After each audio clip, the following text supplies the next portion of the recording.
pemirsa Unhas TV, senang sekali saya Fasya Rahman dapat kembali membersamai Anda dalam Unhas Daily. Dalam beberapa menit ke depan kami akan menyajikan berita-berita terpercaya hanya untuk Anda.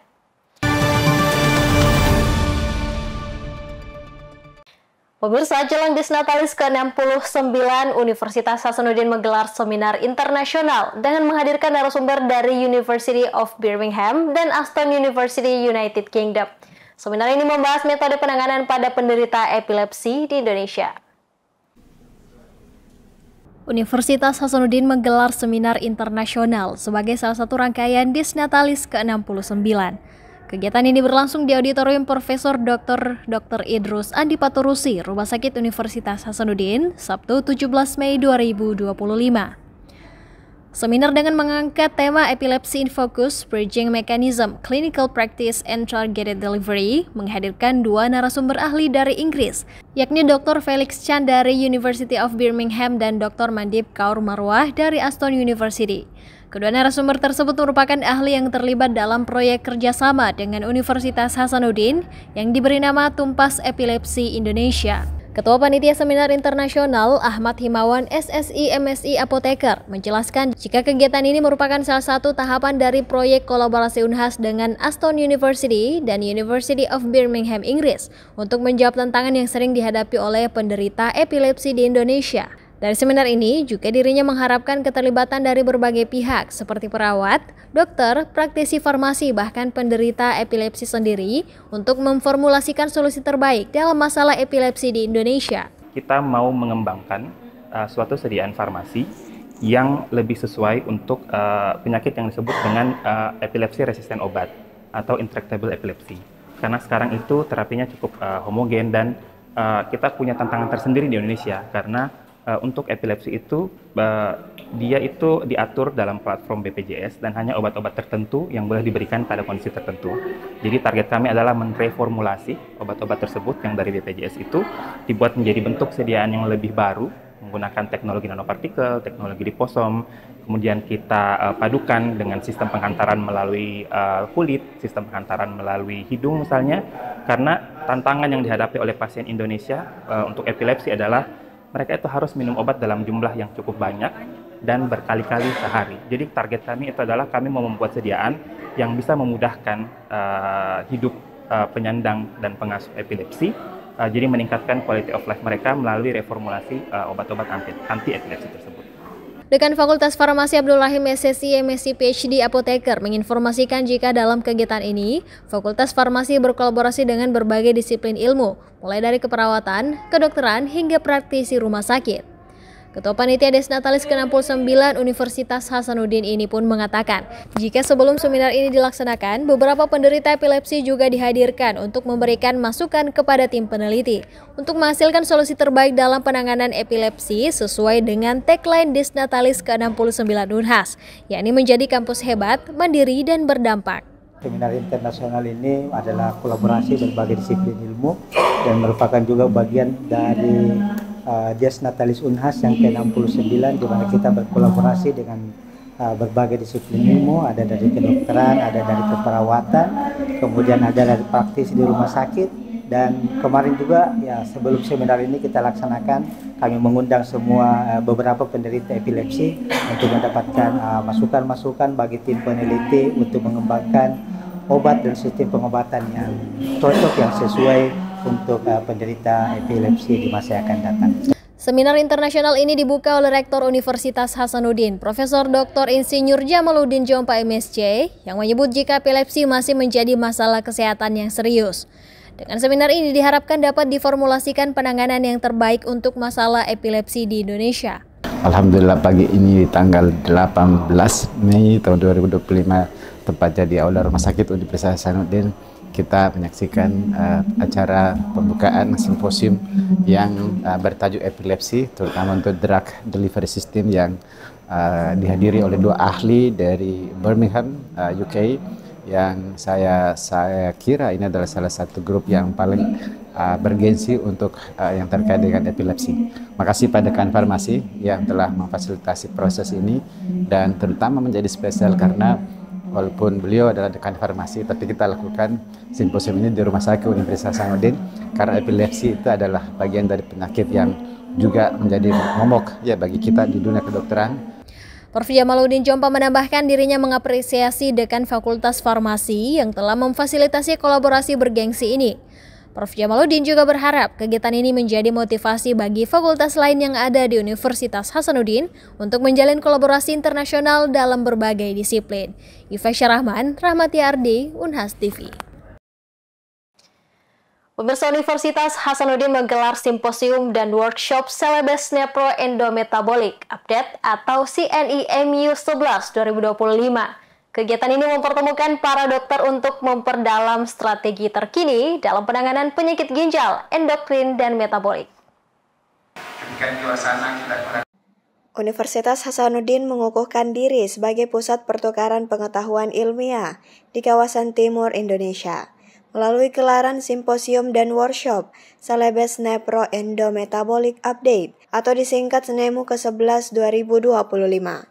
Kegiatan yang dilaksanakan Fakultas Kedokteran PPDS Ilmu Penyakit Dalam itu berlangsung pada 17 hingga 18 Mei 2025 di Hotel Claro, Makassar. Kegiatan ini menjadi wadah penting bagi para dokter, terutama dari wilayah Indonesia Timur, untuk bertukar informasi dan memperbaharui pengetahuan terkini dalam penanganan penyakit ginjal, endokrin, dan metabolik. Ketua Panitia SNEMU ke-11 Profesor Dr. Andi Makbul Aman SPPD KEMD menegaskan bahwa semangat utama dari kegiatan ini adalah berbagi ilmu dan pengalaman antar tenaga medis. Diakui Prof. Andi Makbul jika setiap tahun pihaknya memiliki agenda untuk memperbaharui ilmu pengetahuan dan berbagi informasi bersama. Sehingga simposium dan workshop ini dirancang sebagai platform kolaboratif yang melibatkan berbagai divisi di dalam ilmu penyakit dalam FK Unhas, termasuk spesialisasi endokrin, metabolik, diabetes, serta ginjal dan hipertensi. Para peserta mendapatkan kesempatan untuk menyimak 3 sesi plenary lecture dan 8 sesi simposium oleh para ahli yang merupakan guru besar dari Unhas, dilengkapi dengan berbagai workshop yang bersifat lebih interaktif. Rektor Universitas Hasanuddin Profesor Dr. Insinyur Jamaluddin Jompa MSc mengatakan simposium ini sangat penting dan merupakan pertanda bahwa Unhas selalu menjadi pionir dalam berbagi dan memperbaharui pengetahuan bersama untuk mempercepat penyelesaian berbagai masalah terkait penyakit dalam. Kita di Hotel Claro pada tanggal 17 Mei 2025 kita menyaksikan kembali suatu simposium yang sangat penting yang disebut dengan Celebes Nepro Endometabolic Update. Ya, ini artinya apa? Yang ke-11, Prof. Makbul ya.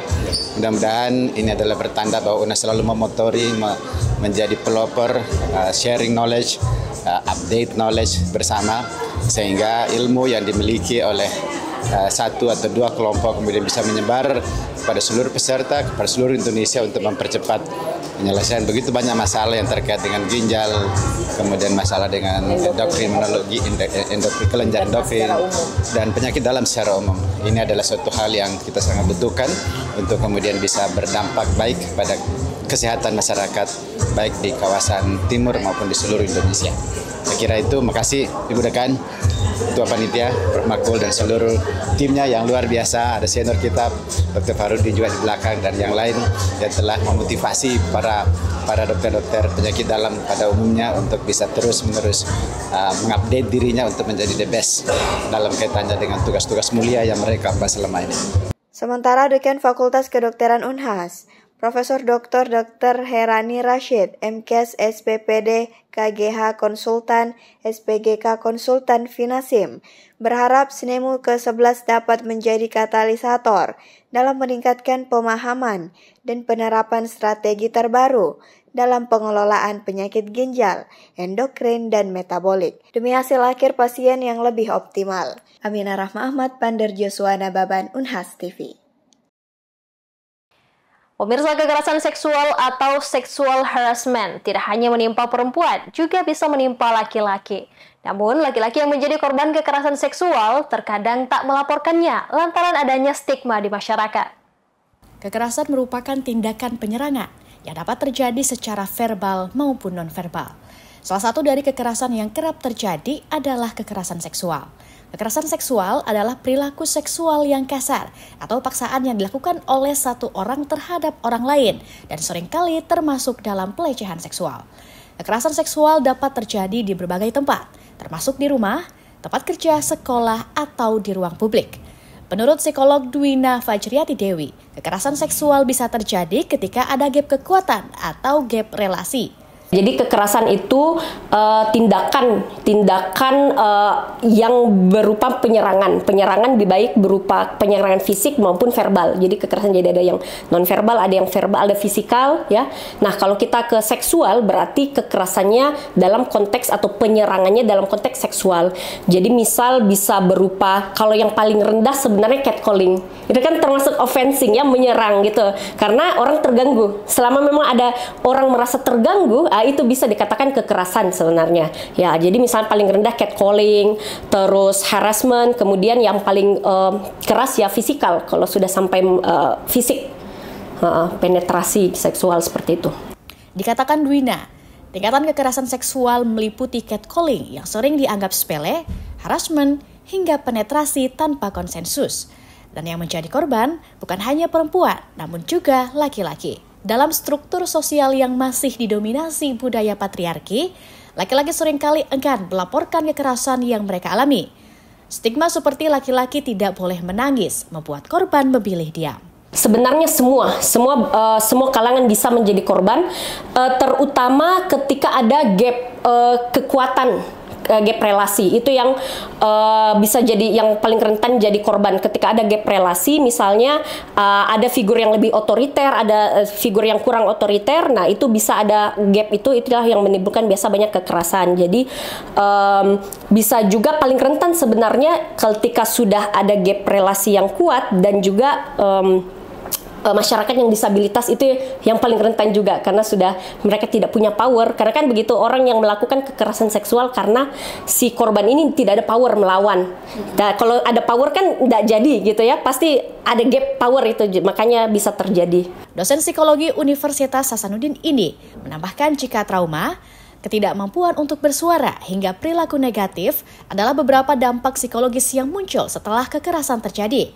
Untuk itu, menurutnya, dukungan dari lingkungan sosial menjadi elemen yang sangat penting. Kehadiran orang-orang yang mendengarkan dan mendukung tanpa menghakimi dapat membantu korban untuk pulih.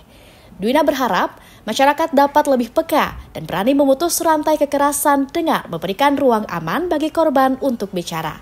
Rizka Fraja, Unhas TV. Pemirsa, informasi tadi sekaligus menutup perjumpaan kita hari ini. Jangan lupa untuk terus saksikan Unhas Daily hanya di Unhas TV. Saya Fesya Rahman mewakili kru yang bertugas, pamit undur diri dan sampai jumpa.